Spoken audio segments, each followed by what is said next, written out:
Welcome to Hot Flash Chronicles, where midlife is messy, menopause is madness, and we're sweating through it together. We're Angie and Shelly, two caffeine-fueled, slightly inappropriate grandmas who say what everyone's thinking. So grab a drink, crank up the AC, and let's dive in. Hello, everyone. Welcome to another episode of Hot Flash Chronicles. My name is Angie. I'm Shelly. And today, Shelly and we're doing kind of a bonus episode because we are in Napa Valley, California. Yep. We are in the heart of wine country.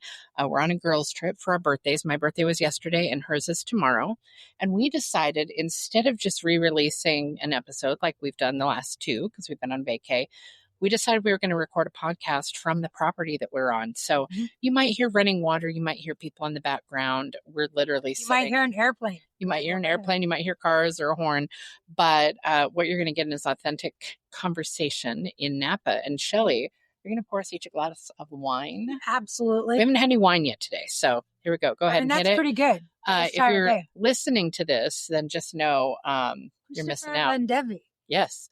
So we went Sauvignon Blanc. Sauv Blanc. Okay, so here's what we decided we wanted to talk about. There's something that is known in Italy as la Dolce Vita, which is the sweet life. And the whole concept, I was taught this concept, you're hearing wine glass clinking.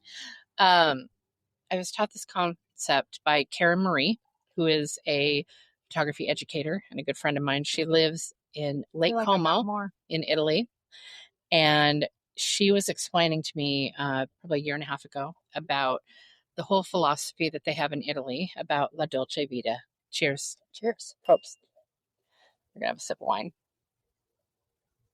The concept of La Dolce Vita, it's really good.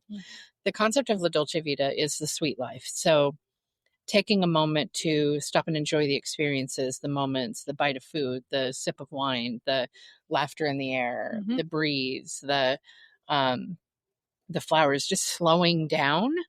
And something that we're both feeling on this trip is we really need to slow down. Yeah. So in our country, which we're in the United States, in our country, it's go, go, go. Everything is instant gratification. It's very like fast food, quick service. What's the next thing? We're very hustle bustle. More work, more money, more all of the things.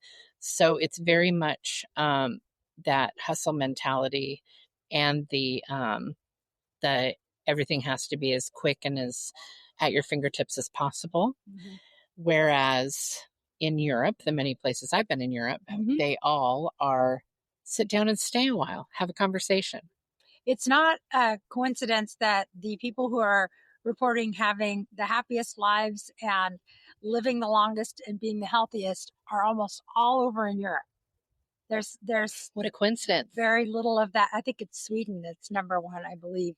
Or maybe it's Finland. I can't remember. It's a Scandinavian country. But this idea, and something like Angie said that we've been feeling, is that it's important to create what we're now going to call core memories.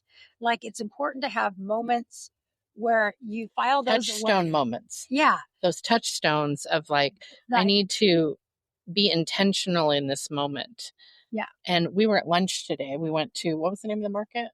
Oxbow Market. Oxbow Market. And then we went to lunch at a little cafe that was right off of there.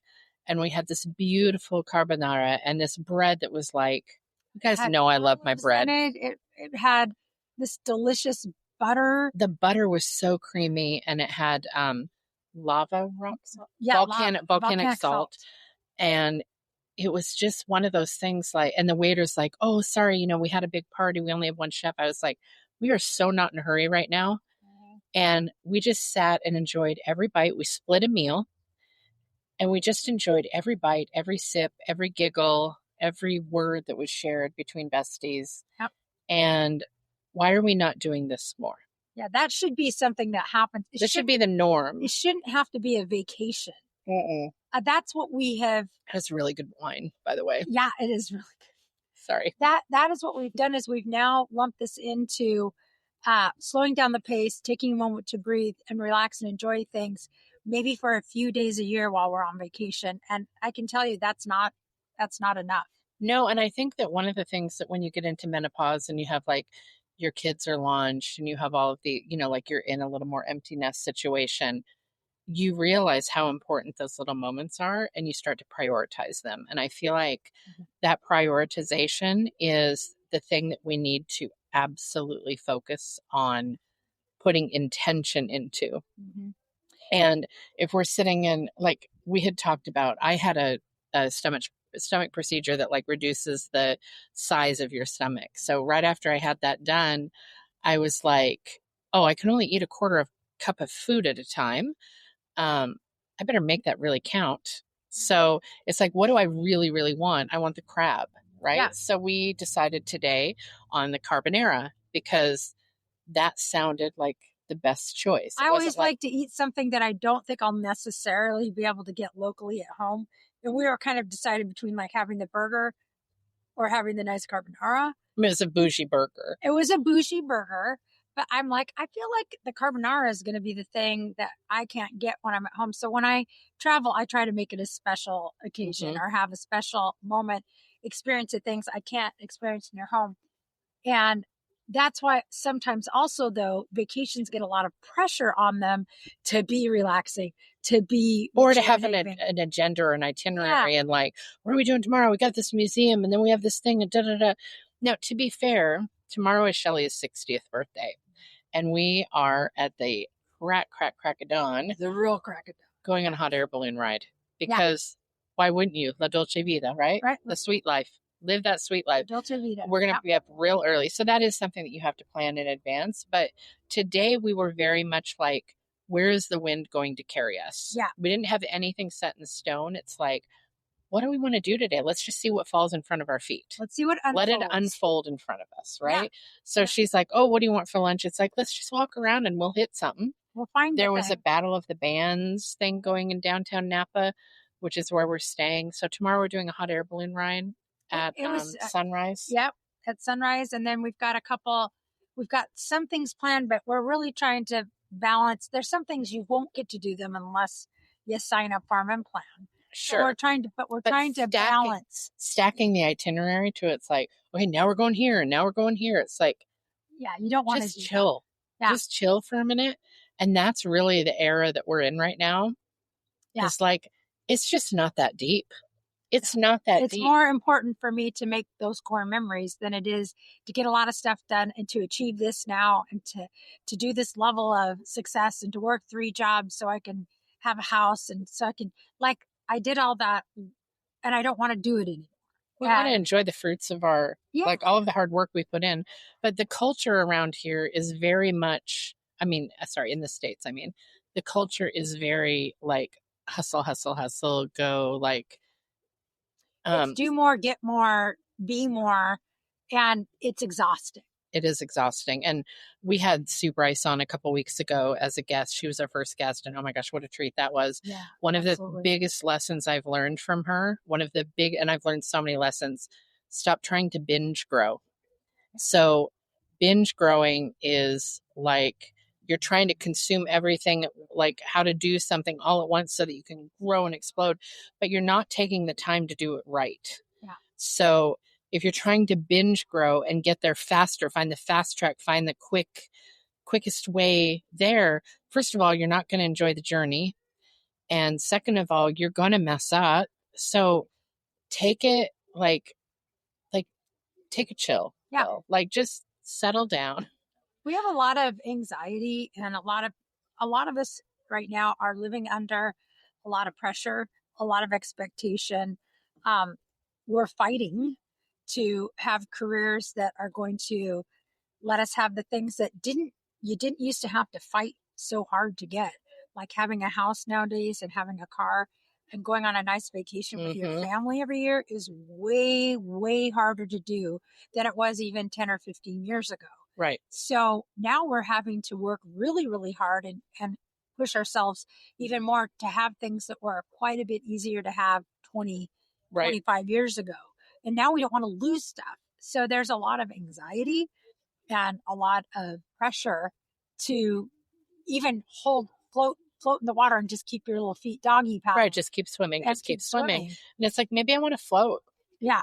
maybe I don't want to swim. Maybe I just want to Yeah. get on a floaty and And hang that- out. that Like, it might- doesn't have to be a race. That might mean changing things in your life and changing the things you have and won't have in your life to be able to exchange that for, there's a reason why people all of a sudden started moving into tiny homes. They started reducing, Minimizing, possession. curating their lives, like Yeah. curating their stuff so that you don't have, like, how many carrot peelers do I need? Right. Really? Yeah. How much consumerism Yeah. do I need to live a happy, balanced life? And that's where that tiny homes movement started. And it's where people started going and living in their RVs and traveling and seeing the country, because now people can telecommute. It opened up opportunities to reduce the bigness of Right. the expense of how you live and to create the core memories. Some people would rather live out of a van and sleep in a sleeping bag in a van, but get to go out and see the Grand Canyon. Right. I value experiences more than things. Yeah. Now. So today, like, just strolling through downtown Napa, hitting these little stores, there was like cute little vintage store. Ooh, what kind of bug is that? I don't know what that is. A guest bug. Guest bug on the show. Like running through all of these, we did olive oil tasting. I had a spicy iced coffee that was so good. We went to a spice store and I got some really good stuff to try to replicate said coffee. We had a bourbon iced coffee. We did, and That we was had some amazing. really incredible artisan chocolates that were made here. 2 different places we did olive oil and different vinegar tastings. Yeah. Instead of wine tasting. We haven't done a wine tasting yet. I mean, we kind of did at Lavendi. Yeah. Lavendi? I think it's Lavendi.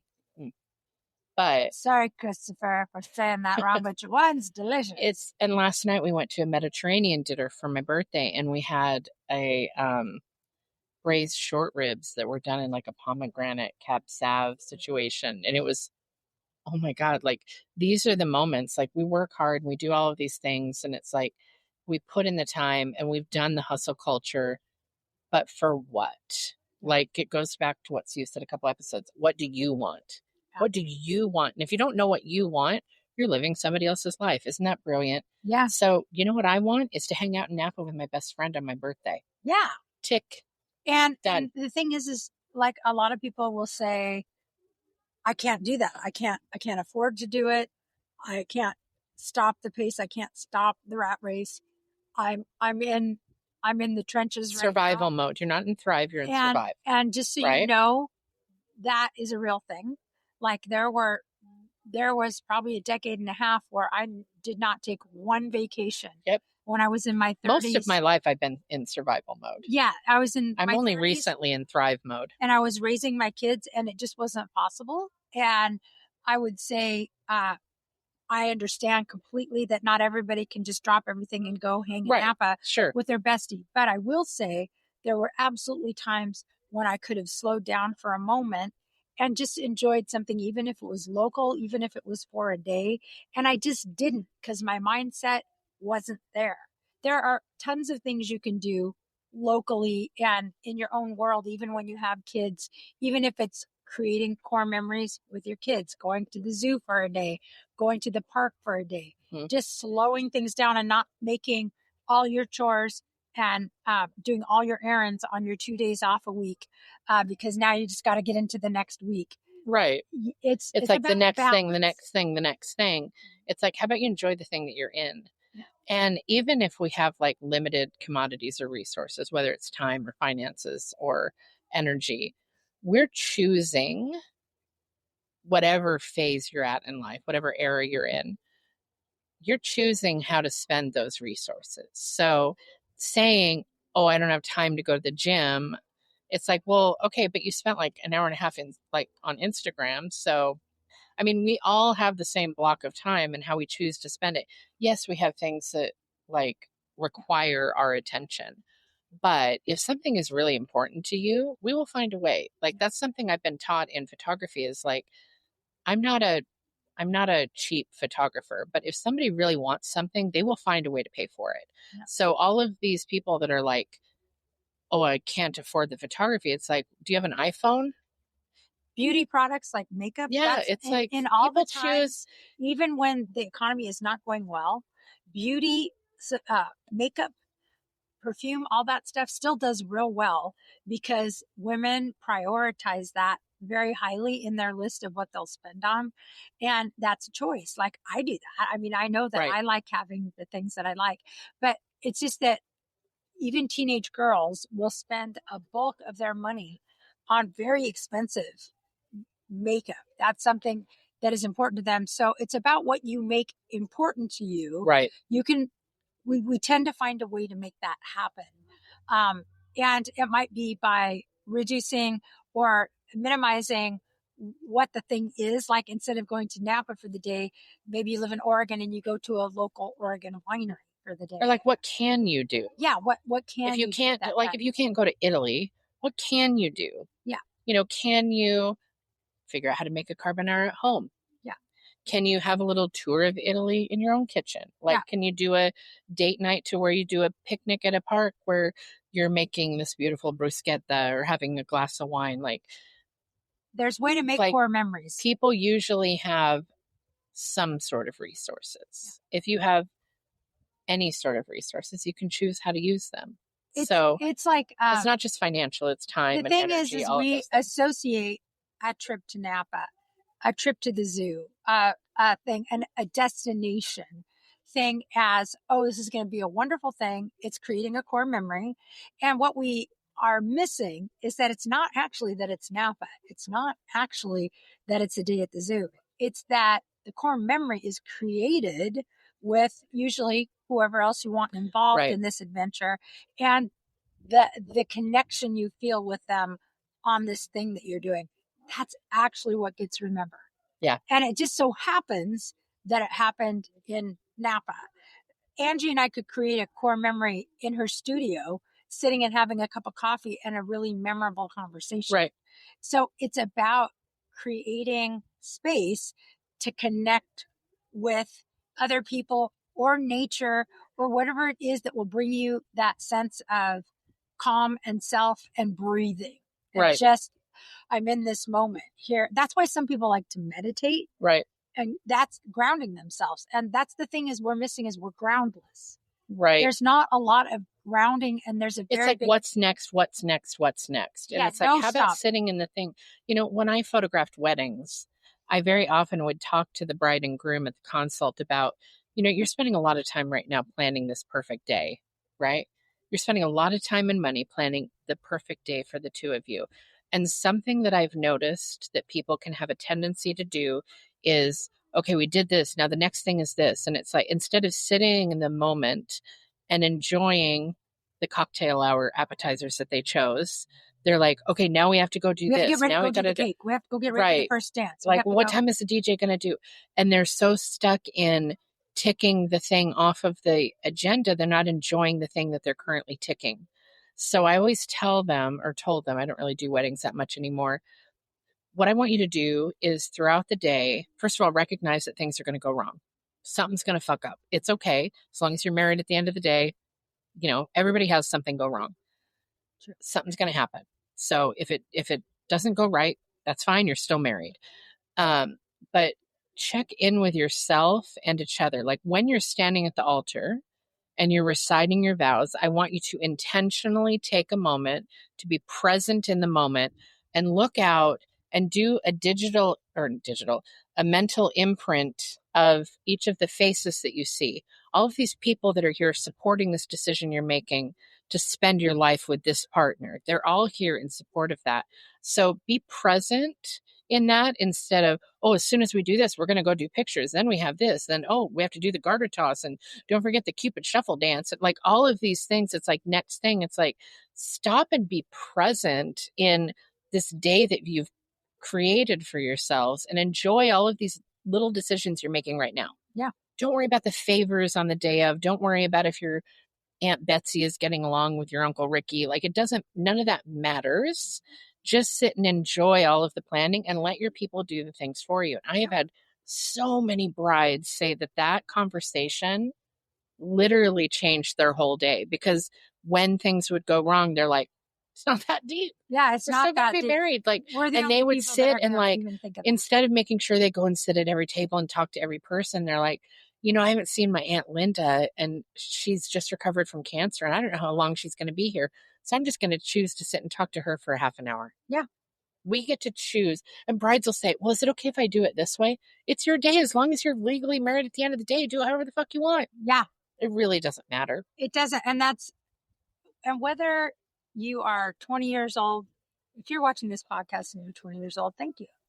Well, no matter what age you are. Yeah. Thank if you're you. 20, if you're 30, if you're 40, if you're 80, it's never. What about 52? Or 52 I or just turned 60 52 yesterday. tomorrow. I need more wine, please. It doesn't matter if you start this practice at age 20 or age 80. It's not too late to start doing this.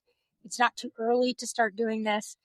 You and you making a conscious decision that you're going to just take micro breaks, whether it be for an hour, 20 minutes, but every day, just taking, when I do mine, it's in the morning when I'm having my cup of coffee with my dogs. Mm-hmm. That's where I try to clear my head.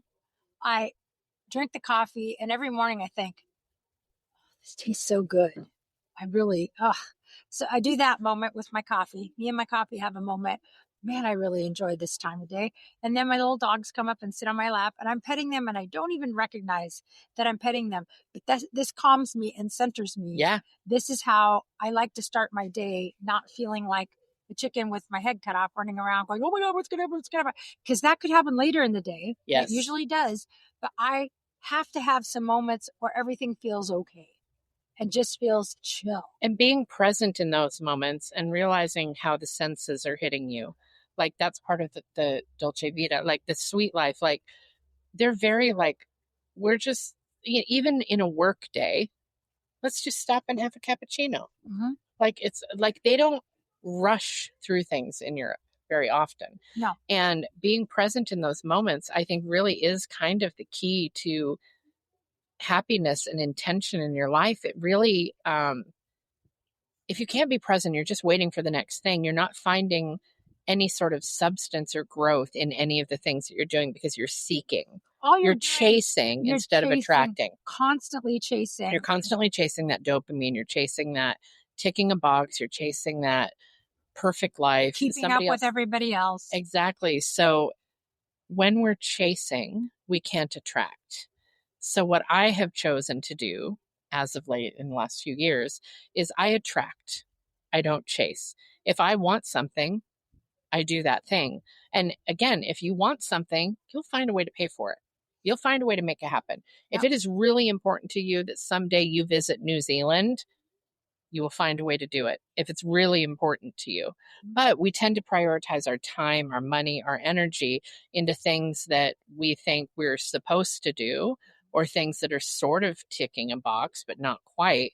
But if the most important thing to you is that someday you want to like sit in New Zealand and have a glass of wine, you'll get there. But you have to like, and you can't think, I'm going to go to New Zealand one day and just leave that alone. That's not how it works either. Because you can put off going to New Zealand every year because there is an amount of effort. And like you said, you still want to be living in the moment and this and that, but there does have to be intention in the thing that you want to do. And there does have to be progression in that you figure out ways that you're going to get there. Now, that doesn't have to be, I'm going to work 17 extra shifts and I'm going to do this and I'm going to do that and blah, blah, blah. Because you won't enjoy it. If you're doing it like that, it's not going to work. You're going to resent it. But you can't think, oh, I'll go to New Zealand next year and then not have a plan for how you're getting to New Zealand next year. So Sue also says you can't just sit on the couch with your hand down your pants and wish for a Ferrari. Right. You have to be taking action steps towards acquiring a Ferrari. Like, you can't just sit there and like, oh, I'm going to manifest a Ferrari. Like, you have to be walking along the path that will get you there. There's a healthy way to make that happen. Right, for sure. And it's like this culture that we live in, which is very fast paced. It is very exhausting. It's exhausting. And it's draining. We get burnout. And sometimes you're doing all this work and one bill can come up and wipe out everything. Your plumbing can go out, your electrical, something can happen to your house, and all of a sudden your nest egg is gone, or Yep. you might not even have. So many of us right now don't even have a nest egg. It is so rare for people to have like savings. Yeah. It's in like the 80 percentile where people are literally just paycheck to paycheck Yeah. in our country. Most And people it's are just, one paycheck away from bad things happening. And it's not even our fault. It is what our society has it's built on evolved that. into. It's intentionally built that way. They've made us be workhorses, and they have taught us to believe if you want more, work more. If you want things, then you need 2 jobs or 3 jobs. And I'll tell you, that is not a quality of life. And Nope. that is not a way to live. And you will have serious ramifications emotionally and in your health if you work yourself like that. And our society in America Rewards that. that. And it's So built on that. unhealthy. It's intentionally built that way. So, some tips that I would give to kind of keep yourself in check is when you find yourself chasing and like next thing, next thing, next thing, force yourself to stop, take some deep breaths, say 3 things that you're grateful for today, touch in with all 5 senses. What can I touch? What can I hear? What can I smell? What can I see? What can I taste? Like, what are the things that'll bring me back into this meat suit that I'm in? All of the senses are there for a reason. Like right now, we're sitting in Napa, in a little inn in their garden area. There are kids playing maybe 30 feet from us. The wind is blowing. Yeah. It's beautiful. I can hear sunshine. cars with the water. Like there's fountains and stuff all around us. We're surrounded by a beautiful garden. We didn't want to have it in the background because we don't want to have people, that Yeah. haven't signed a release on here. But the wind in my hair, I'm looking at like the hot pink hydrangeas, like there's grapevines right in front of us. It's really beautiful. And I'm tasting the wine and I'm seeing my best friend sitting in this beautiful light the day before his 60th birthday. And I'm hearing her wisdom and I'm hearing the laughter of the kids running by. And all of these senses are things that we can just like stop, quiet the noise, and check in with yourself and what's happening around me.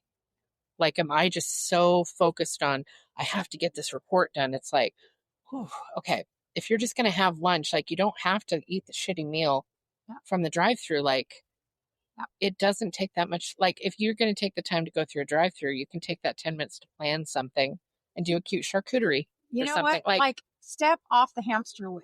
Yeah. This is where you're at and you're trapped in there. And it takes a little bit of work to step out of it without getting flung out of it. Sure. So we're all on a hamster wheel. Everybody has their own personal hamster wheel. And you have to slow down. Instead of running like this, you have to slow down enough that you can step off and have those moments when you're off the hamster wheel. Check in with yourself and your life and your surroundings. And if there's something that is really not okay with you, how can you fix it? Yeah. Like, sometimes it's just about reconnecting with other people. It's like you've been on such a grind, or you've been so focused, or you've been having to do 2 or 3 jobs or whatever. Sometimes it is literally about, whoa, I haven't seen, Aunt Mary in 2 years now, and she only lives 40 miles away. right. Or I haven't seen my bestie in real life, and she only lives 2 towns over. It's like sometimes it's about taking a self-examination moment and going, wait, what am I doing? Mm-hmm. Like, what is my week look like? What does my month look like? How can I integrate some connection back into that? And time is the only commodity you can't acquire more of, no matter how much money or wealth you have. Yep. So if you are finding yourself running out of time, really try to assess how you're spending it. Yeah. Because everything that we're doing is a choice, right? Some of the stuff is circumstance, but some of it's a choice. So really focus on those decisions. Yeah. And I think that can really change how our life unfolds in front of us, and recognizing that we have some autonomy in how things are going to unfold. Right? Absolutely. So what a fun topic. We were like at lunch now, and it's like, I feel like we should record from here, even though we don't have all the sound equipment, we don't have the lights, we don't have the camera. There's going to be background noise. We don't have proper lighting, but it meant a lot to us to be able to record this here in Napa and just kind of talk with you guys about La Dolce Vita that we were talking about at lunch. Yeah, absolutely. So, as we always do, we're going to do 2 rapid fire questions. I know Okay. it's stressful. Okay. I will start. All right. How about that? Okay. Shelly, what is your favorite protein to go into a pasta? Oh, goodness. I'm kind of torn between 2 because sometimes I like to do something like a seafood, like a shrimp. But I'd say my go-to is I like beef. I like either ground beef or some kind of sausage or something with flavor. So, yeah. Those braised short ribs last night were so That was insane. That was so good. So good. Yes, absolutely. Okay. All right. So since we're here in Napa, I'm going to go with a Napa-based one. Why wouldn't you? Okay. So of the olive oils. Oh. Okay. I'm going to go to the olive oil that we tested. They had 3 different categories. They had a light, kind of fruity one, a more medium, with a mild boldness, and then a very dense, flavorful, like heavy flavored. What is your preference? I love the heavy, robust one. Yeah. That was my favorite for sure. Yeah. I agree. That one, there was some really good, you guys, olive oil is. Okay. So, Shelly, tomorrow is your 60th birthday. And you have said that your 50s have been the best decade of your life. What is your second favorite decade that you've been through? Oh, goodness. I would say I'm going to go to my 40s because that's when I started my career. And where for the first time in my life, I really, really recognized I could be independent. I could fully 100% take care of myself and my kids, and that any partner I was going to have in my life was an option, not a necessity. Yes. Before that, I felt like I had to be in a 2-income house to be able to make things work. So that's when everything came to fruition, and everything from my college degree really started working in my favor. I got independence. I got That's beautiful. True independence in my early 40s. Yeah. Okay. So it was a big moment. Yep. Second question. Okay, for you. I'm going to do the same thing. I'm going to bounce that one back on you. Other than your current, where would you go in your past and say was your like aha decade? Aha decade? The one where you were like, I'm changing, I'm growing, Ooh. I'm coming into my own. Every decade has different lessons, doesn't it? It does. Different challenges, different victories. I'm going to go. Oh, see, I had some real fucked up things happen in each decade too. Maybe my teens. Okay. There's so much growth, so much opportunity, so many like things that you're deciding which path you're learning. You're invincible as a teenager. Like nothing's gonna, this is when we jump off. You're immortal. Totally. Yeah, there is a lot of magic. Immortal. There's like this airplane. Yeah, this airplane. Fly airplanes. Who knows? I hope you guys can hear the airplane. Okay, y'all. Thank you so much for joining us here in Napa for our little glass of wine in the evening. This has been another episode of Hot Flash Chronicles. We really appreciate you being here. If you could give us a like, a follow, a share, a comment, and most importantly, a 5-star review wherever you're listening would mean the world. And until next time, we bid you adieu, la dolce vita, and ciao ciao. Arrivederci. Bye. Bye. That's a wrap on this episode. If you laughed, related, or just need more, hit subscribe. Check out the show notes to find us on socials and YouTube, and join our Patreon for exclusive extras. And remember, we're still hot, just in flashes.